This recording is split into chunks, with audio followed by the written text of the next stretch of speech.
राजस्थान में भारतीय जनता पार्टी को कमल खिलाना है, कांग्रेस का राज हटाना है और एक बार फिर से सत्ता में आना है। लेकिन अब जब राजस्थान में कांग्रेस का हाथ गहलोत के साथ और सरकार पर राज भी सीएम अशोक गहलोत का है, तो अब बीजेपी का सरकार में आना और गहलोत को हटाना इतना आसान नहीं है जितना बीजेपी को लग रहा है। नमस्कार, मैं हूं जयश्री नागदा और आप देख रहे हैं सीबीसी न्यूज राजस्थान।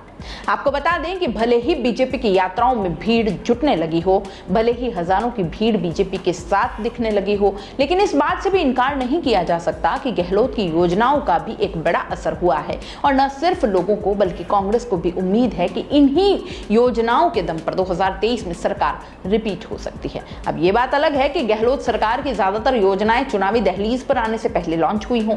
लोगों को फ्री बिजली मिले न मिले, स्मार्टफोन के नाम पर फोन मिले न मिले और चिरंजीवी के तहत 25 लाख का इलाज लोगों को कितना मिल रहा है और इसके बदले वो गहलोत को कितना देंगे, ये देखना दिलचस्प होने वाला है। बहरहाल अब जरा लौटते हैं बीजेपी और उसकी यात्रा पॉलिटिक्स पर।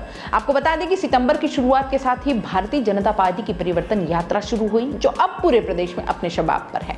जोशी से लेकर राठौड़ और पुनिया से शेखावत तक सबने पूरी की पूरी ताकत झोंक दी है। जाहिर है अगले महीने चुनावों का ऐलान होगा और आचार संहिता भी लग जाएगी। बीजेपी की कोशिश यह है कि चुनाव तारीखों का ऐलान होने से पहले ही प्रदेश का एक बड़ा माहौल अपनी तरफ कर ले। हालांकि सबसे बड़ी बात यह है कि बीजेपी की इस कोशिश में महारानी कहीं नजर नहीं आ रही। जी हां, बीजेपी के हर कार्यक्रम की तरह इस बार परिवर्तन यात्रा से भी पूर्व सीएम वसुंधरा राजे ने जरा दूरी बना रखी है। मोदी, शाह या कोई बड़ा केंद्रीय मंत्री आए तो वसुंधरा मंच पर होती हैं, मगर बड़े नेताओं की गैर मौजूदगी में वसुंधरा भी गैर मौजूद ही रहती हैं।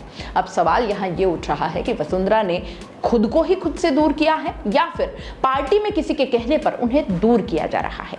बीजेपी की यात्राओं में वो खुद नहीं पहुंच रही या उन्हें पहुंचने नहीं दिया जा रहा, या फिर कुल मिलाकर बात वही है कि वसुंधरा कमान चाहती है, कमान पार्टी की भी और अगर चुनाव जीते तो सरकार की भी।